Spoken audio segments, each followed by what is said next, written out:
ओम शांति 5 मार्च 2022 प्रातः मुरली बाबा कहते मिठे बच्चे बाबांक ठारू तुमको सुमत मिलुछि तुमर बुद्धिर ताला खोली जाइछि सेथिपाई तुमर कर्तव्य हेला समस्तंकु निजर बुद्धिर सहयोग देबा बाबांक ठारू तुमको सुमत मिलिछि तुमर बुद्धिर ताला खोली जाइछि सेथिपाई तुमर कर्तव्य हेला समस्तंकु निजर बुद्धिर सहयोग देबा। प्रश्न संगम जुगरे तुम्भमानक भितरे केउ आशा उत्पन्न होइथाए जाहाको बाबा ही पूरण करिथांती। संगम जुगरे तुम्भमानक भितरे केउ आशा उत्पन्न होइथाए जाहाको बाबा ही पूरण करिथांती। उत्तर संगम जुगरे तुम्भमानक भितरे स्वर्ग को जीवार आशा उत्पन्न होइथाए। पूर्वरु केबे हेले चिंता भी करि नथिल जे आमे केबे स्वर्ग को जीवु। एबे एही नुआ आशा उत्पन्न होइछि। एही आशा को एकमात्र बाबा ही पूरण करिथांती। एही आशा पूरण हेबा परे आउ कोनोसी आशा रहिब नाही। गायन मध्य अछि देवता मानकर भंडार रे कौनसी वस्तु अप्राप्त न थाए। गीत आखिर वह दिन आया आज।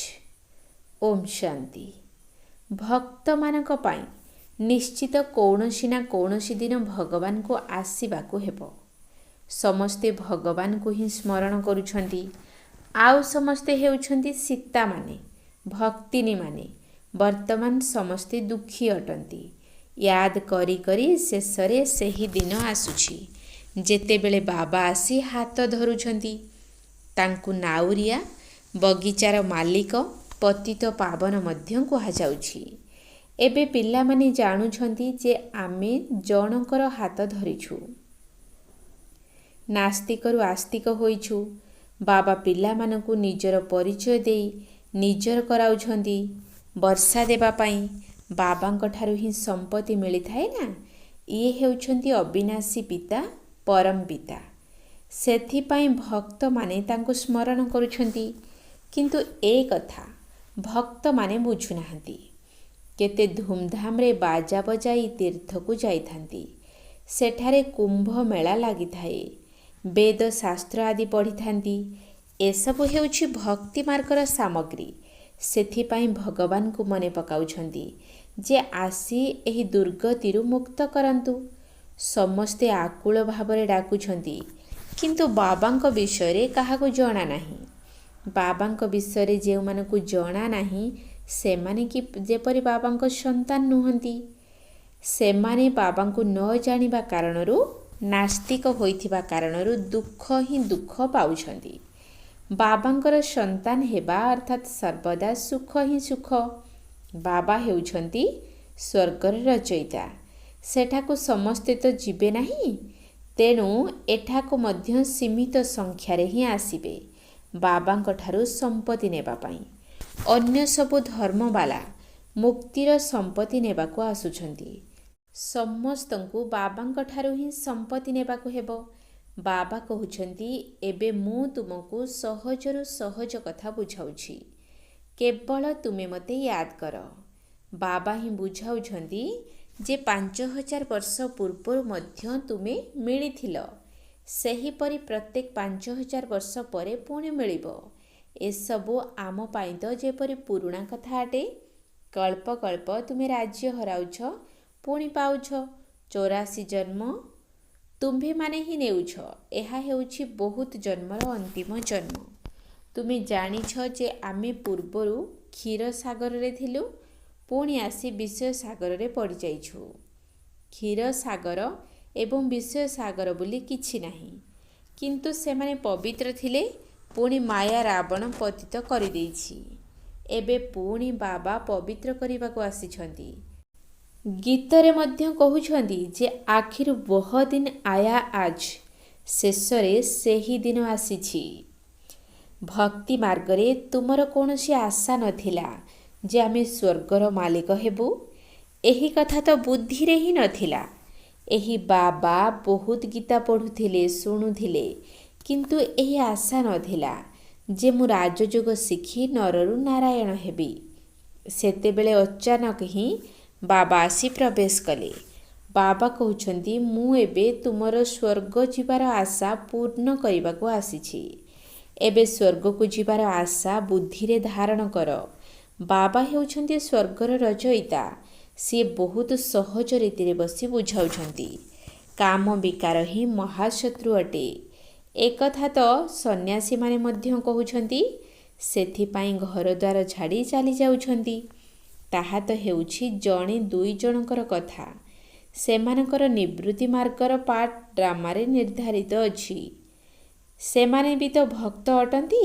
ଈଶ୍ୱର ପିତା ବୋଲି କହୁଛନ୍ତି, କିନ୍ତୁ ସିଏ କିଏ ଏକଥା ଜାଣିନାହାନ୍ତି। ପୁଣି କହୁଛନ୍ତି ଭଜ ରାଧେ ଗୋବିନ୍ଦ। କାହାକୁ ଭଜିବ? କୃଷ୍ଣଙ୍କର ନାମ ପୁଣି ଗୋବିନ୍ଦ ରଖିଦେଇଛନ୍ତି। ଯାହା ଶୁଣିଛନ୍ତି ତାହା ଲେଖିଦେଇଛନ୍ତି। ତାହେଲେ ଗୋବିନ୍ଦ କାହାକୁ କହିବେ? ଗାଈମାନଙ୍କୁ ଚରାଇଲା ବାଲା, ମୁରଲି ଶୁଣାଇଲା ବାଲା ତ ଏକମାତ୍ର ବାବା ହିଁ ଅଟନ୍ତି। ଏହା ମଧ୍ୟ ମନୁଷ୍ୟ ରୂପୀ ଗାଈମାନଙ୍କର କଥା ଅଟେ। ଆଗରୁ ତୁମେ ମଧ୍ୟ କିଛି ବୁଝୁନଥିଲ। ଏବେ ବାବା ଆସି ସୁମତ ଅର୍ଥାତ୍ ଶ୍ରୀମତ ଦେଉଛନ୍ତି।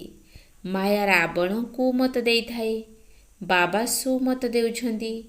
ସୁମତ ହେଉଛି ଶିବବାବାଙ୍କର, କୁମତ ହେଉଛି ରାବଣର। ସୁମତର ଅର୍ଥ ଶ୍ରୀମତ, କୁମତର ଅର୍ଥ ମିଥ୍ୟାମତ। ଏବେ ତୁମେ ଏହାର ପ୍ରଭେଦକୁ ଜାଣୁଛ। ଆମେ ମିଛ ମିଛରେ ଚାଲୁଥିଲୁ। ସ୍ୱର୍ଗର କୌଣସି ଆଶା ନଥିଲା। ଏବେ ବାବା ନୂଆ ଆଶା ପ୍ରକଟ କରିଛନ୍ତି। ସେଠାରେ କୌଣସି ଅପ୍ରାପ୍ତ ବସ୍ତୁ ନଥାଏ, ଯାହା ପାଇଁ କଷ୍ଟ କରିବାକୁ ହେବ। ଏବେ ତୁମ ସମସ୍ତଙ୍କର ଆଶା ନୂତନ ଅଟେ, ଯଦିଓ କ୍ରମାନୁସାରେ ପୁରୁଷାର୍ଥ କରୁଛ। ବାବା ତ ଏକ ନମ୍ବର ମତ ଦେଉଛନ୍ତି ନା। କହୁଛନ୍ତି ଏହା ତ ଏପରି ମତ, ଯଦି ବ୍ରହ୍ମା ମଧ୍ୟ ଓହ୍ଲାଇ ଆସିବେ ତେବେ ମଧ୍ୟ ଆମେ ତାଙ୍କ ମତ ନେବୁ ନାହିଁ। ଏହା ଶେଷ ସମୟର ମହିମା ଅଟେ। ତୁମର ମହିମା ଶେଷ ସମୟରେ ଗାୟନ କରାଯିବ। ଯେବେ ତୁମେ ସମ୍ପୂର୍ଣ୍ଣ ହୋଇଯିବ, ତେବେ ସମସ୍ତଙ୍କ ମୁଖରୁ ବାଃ ବାଃ ବାହାରିବ। ସ୍ଥିତି ଦୋଳାୟମାନ ହେଉଛି। ଏବେ ଏବେ ଖୁସିରେ ନାଚୁଛନ୍ତି, ପୁଣି ଏବେ ଏବେ ମୁର୍ଦାର ହୋଇଯାଉଛନ୍ତି। ମାୟା ଭିନ୍ନ ଭିନ୍ନ ପ୍ରକାରର ଠୋକର ମାରିଦେଉଛି। କେଉଁଠି ନା କେଉଁଠି ସୂତାର ଖିଅ ହଜିଯାଉଛି, ଯାହାଫଳରେ ଶ୍ରୀମତକୁ ଛାଡ଼ି ରାବଣର ମତରେ ଚାଲୁଛନ୍ତି। ପୁଣି ଚିତ୍କାର ମଧ୍ୟ କରୁଛନ୍ତି। ବାବା କହୁଛନ୍ତି, ପାଦେ ପାଦେ ସାବଧାନୀ ନେଇ ଚାଲ। ଶ୍ରୀମତରେ ଚାଲିବା ଦ୍ୱାରା ହିଁ ତୁମର କଲ୍ୟାଣ ହେବ। ତୁମ ପାଇଁ ବାବା ଆଶା ପ୍ରକଟ କରିଛନ୍ତି ଯେ ଶ୍ରୀମତରେ ଚାଲିବା ଦ୍ୱାରା ଏହି ଲକ୍ଷ୍ମୀ ନାରାୟଣଙ୍କ ତୁଲ୍ୟ ହେବ। ଯେପରି ଏହି ବ୍ରହ୍ମା ହେଉଛନ୍ତି, ସେହିପରି ତତ୍ତ୍ୱତମ୍। ଏହି କଥା ଭୁଲି ଯାଅ ନାହିଁ। କିନ୍ତୁ ମାୟା ଏପରି ଅଟେ ଯେ ଶ୍ରୀମତ ନେବାର ସୁଯୋଗ ହିଁ ଦେଉନାହିଁ। କେଉଁଠି ନା କେଉଁଠି ଓଲଟା କାମ କରାଇ ଦେଇଥାଏ। ପୁଣି ପଛରେ ଆସି କହିବେ ଯେ ବାବା ଆମେ ଏହି କାମ କରି ବସିଛୁ, ରାୟ ନେବା ପାଇଁ ସମୟ ମିଳିଲା ନାହିଁ। ଏବେ କ'ଣ କରିବା? ମାୟା ତୁମକୁ ଚାପୁଡ଼ା ମାରିସାରିଛି। ଏଥିରେ ବାବା କ'ଣ କରିବେ? ପ୍ରତ୍ୟେକ କଥାରେ ପାଦେ ପାଦେ ବହୁତ ସାବଧାନୀ ରହିବା ଦରକାର। ସନ୍ନ୍ୟାସୀ କେବେ କହିବେ ନାହିଁ ଯେ ସ୍ତ୍ରୀ ପୁରୁଷ ଏକତ୍ର ରହି ପବିତ୍ର ରହିପାରିବେ। ଏଥିରେ ବହୁତ ଯୁକ୍ତି ରହିଛି। ବ୍ରହ୍ମା କୁମାର କୁମାରୀ ବୁଲାଇବା କେତେ ବଡ଼ ଭାଗ୍ୟ ଅଟେ। ତୁମ୍ଭେମାନେ ବ୍ରାହ୍ମଣ ବ୍ରାହ୍ମଣୀ ହୋଇଛ, ତେଣୁ କୂଳରେ କଳଙ୍କ ଲଗାଇବ ନାହିଁ। ଭାଇ ଭଉଣୀର ସମ୍ପର୍କ କେବେ ଓଲଟା ହୋଇନଥାଏ। ନିୟମ ନାହିଁ ଯେ ଭାଇ ଭଉଣୀ ପରସ୍ପର ବିବାହ କରିବେ। ଏଠାରେ ତ ସମସ୍ତେ ଭାଇ ଭଉଣୀ ଅଟନ୍ତି। ଏହି କଥା ଉପରେ ଲୋକମାନେ ହସୁଛନ୍ତି ଯେ ଏହା ପୁଣି କେଉଁଠିକାର ପ୍ରଥା। ଏହା ତ ହେଉଛି ନୂଆ କଥା। ଏପରି ରାୟ କେବେ କେହି ଦେଇପାରିବେ ନାହିଁ। କେହି ପଚାରୁଛନ୍ତି ତୁମେ ବିକେ ଅଟ, ତେବେ ତୁମେ ଭାଇ ଭଉଣୀ ହୋଇଗଲ। ତେଣୁ ଏହି କଥା ବୁଦ୍ଧିରେ ରଖିବାକୁ ହେବ, କାରଣ ସମସ୍ତଙ୍କର ବୁଦ୍ଧିର ତାଲା ବନ୍ଦ ହୋଇଯାଇଛି। ସେମାନେ ପଥର ବୁଦ୍ଧି ହୋଇଥିବାରୁ ତୁମେ ସେମାନଙ୍କର ବୁଦ୍ଧିର ତାଲା ଖୋଲିବା ଦରକାର। ଅନେକ ସେଣ୍ଟର୍ସ ଅଥବା ସେବା କେନ୍ଦ୍ର ରହିଛି। ସେଠାରେ ସମସ୍ତେ ନିଜକୁ ବ୍ରହ୍ମା କୁମାର କୁମାରୀ ବୋଲାଉଛନ୍ତି। ତେବେ ଭାଇ ଭଉଣୀ ହେଲେ ନା ସେମାନେ ବିକାରୀ କାର୍ଯ୍ୟ କରିପାରିବେ ନାହିଁ। ଏହା ଅସମ୍ଭବ ଅଟେ। ଏହା ତ ଈଶ୍ୱରଙ୍କର ନୂଆ ରଚନା। ସେମାନେ କହୁଛନ୍ତି, ଗୀତାରେ ତ ଏକଥା କେବେ ଶୁଣିନାହୁଁ। ବାବା କହୁଛନ୍ତି, ଏକଥା ତ ମୁଁ ତୁମକୁ ଶିଖାଉଛି। ପୁଣି ପରେ ନା ତ ଶିବ ବାବା ଥିବେ ନା ବିକେ ଥିବେ। ଏହି ଜ୍ଞାନ ପ୍ରାୟ ଲୋପ ହୋଇଯିବ। ପୁଣି କେଉଁଠୁ ଏହି ଜ୍ଞାନ ଶୁଣିପାରିବ? ଏବେ ମୁଁ ତୁମକୁ ରାଜଯୋଗ ଶିଖାଉଛି। ଯେତେବେଳେ ରାଜଧାନୀ ସ୍ଥାପନାର କାର୍ଯ୍ୟ ସମ୍ପୂର୍ଣ୍ଣ ହୋଇଯିବ, ତେବେ ଏସବୁ ଶେଷ ହୋଇଯିବ। ପାଣ୍ଡବମାନେ ରାଜଧାନୀ ସ୍ଥାପନ କରିଥିଲେ, ଏକଥା ମଧ୍ୟ ଶାସ୍ତ୍ରରେ ନାହିଁ। ଦେବତାମାନେ ତ ପବିତ୍ର ଦୁନିଆର ମାଲିକ ଥିଲେ। ଏହି ପତିତ ଦୁନିଆରେ ଦୈତ୍ୟମାନେ ଅଛନ୍ତି। ଏମାନଙ୍କର ପୁଣି ପରସ୍ପର ମଧ୍ୟରେ ଲଢ଼େଇ କିପରି ଲାଗିପାରିବ? ସ୍ୱର୍ଗରେ ଥାଇ କ'ଣ ନର୍କରେ ଲଢ଼େଇ କରିବେ? ପୁଣି ଅସୁର ଏବଂ ଦେବତାମାନଙ୍କର ଲଢ଼େଇ କିପରି ଲାଗିଥିଲା? ନିଶ୍ଚିତ ସଙ୍ଗମ ସମୟରେ ହେବା ଦରକାର ନା? ସେମାନେ ଆସି ନିଜର ସୈନ୍ୟ ନେଇ ଲଢ଼େଇ କରିବେ। ଏପରି ହିସାବ ହିଁ ନାହିଁ। ଯେଉଁଠାରେ ଅସୁର ଅଛନ୍ତି ସେଠାରେ ଦେବତା ନାହାନ୍ତି। ଯେଉଁଠାରେ ଦେବତାମାନେ ଅଛନ୍ତି ସେଠାରେ ଅସୁର ନାହାନ୍ତି। ତେବେ ପୁଣି ଲଢ଼େଇ କିପରି ଲାଗିପାରିବ? କୌରବ ପାଣ୍ଡବଙ୍କର ଲଢ଼େଇ ମଧ୍ୟ ଲାଗିପାରିବ ନାହିଁ। ଯେଉଁମାନେ ଶ୍ରୀମତରେ ଚାଲୁଛନ୍ତି ସେମାନେ କେବେ କ'ଣ କାହା ସହିତ ଲଢ଼େଇ କରିବେ? ଲଢ଼େଇ କଲାବାଲା ହେଉଛନ୍ତି ମନୁଷ୍ୟ। ବାବା ଲଢ଼େଇ ଅଥବା ଜୁଆ ଖେଳିବା ପାଇଁ ଅନୁମତି ଦେଇପାରିବେ ନାହିଁ। ପାଣ୍ଡବମାନେ କ'ଣ ମୂର୍ଖ ଥିଲେ ଯେ ଜୁଆ ଖେଳିବେ ଅଥବା ପରସ୍ପର ମଧ୍ୟରେ ଲଢ଼େଇ କରିବେ? ବାବା ବୁଝାଉଛନ୍ତି ଯେ ଏହା ଶିବ ବାବାଙ୍କର ରୁଦ୍ର ଜ୍ଞାନଯଜ୍ଞ ଅଟେ। ଅବଳାମାନଙ୍କ ଉପରେ ବହୁତ ଅତ୍ୟାଚାର ହେଉଛି। ବିକାର ରୂପକ ବିଷ ପାଇଁ କେତେ ହଇରାଣ ହରକତ କରୁଛନ୍ତି। କୁହ, ଭଗବାନ କହୁଛନ୍ତି ଯେ କାମ ବିକାର ମହାଶତ୍ରୁ ଅଟେ। ଏହା ଉପରେ ବିଜୟ ପାଇବା ଦ୍ୱାରା ତୁମେ ସ୍ୱର୍ଗରେ ଆସିଯିବ। ଏହିପରି ବୁଝାଇବା ଦ୍ୱାରା ବହୁତ ବିଜୟୀ ମଧ୍ୟ ହୋଇଥାନ୍ତି। ପୁଣି ସେମାନଙ୍କୁ ଦେବୀ କହି ପୂଜା କରିଥାନ୍ତି।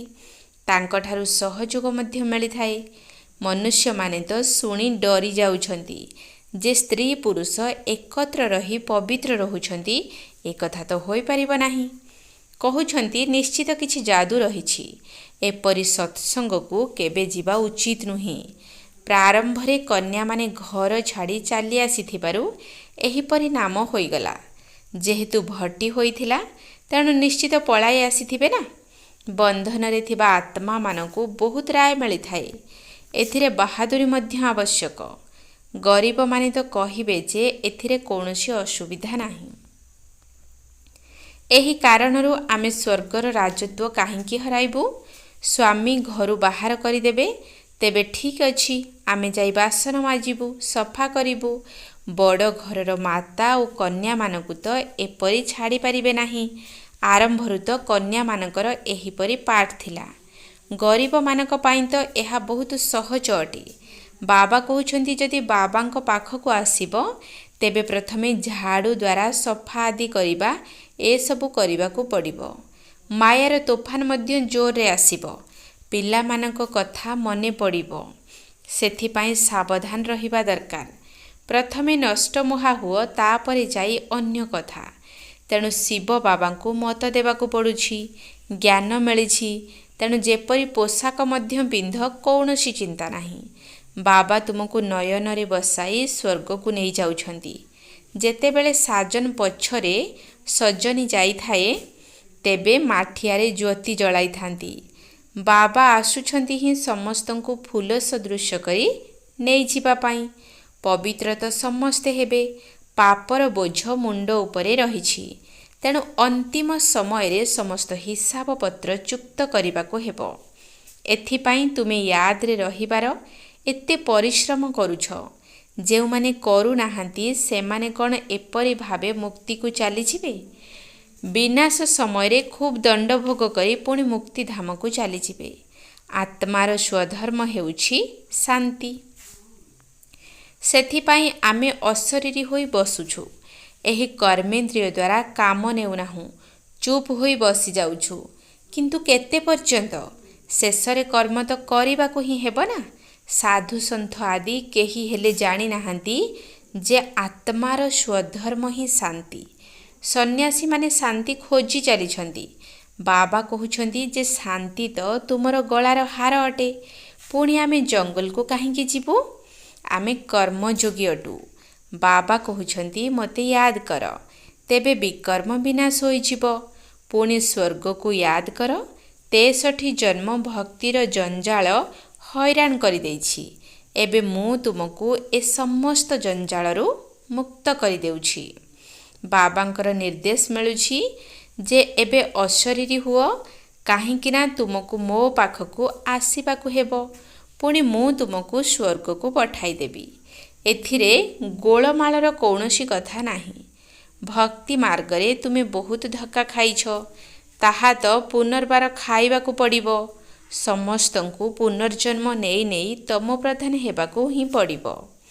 अच्छा, मिठा मिठा शिकिल दिए संतान मानक प्रति माता पिता बाप दादांकर मधुर स्नेहभरा स्मृति एवं सुप्रभात। आत्मिक पितांकर आत्मिक संतान मानकु नमस्ते।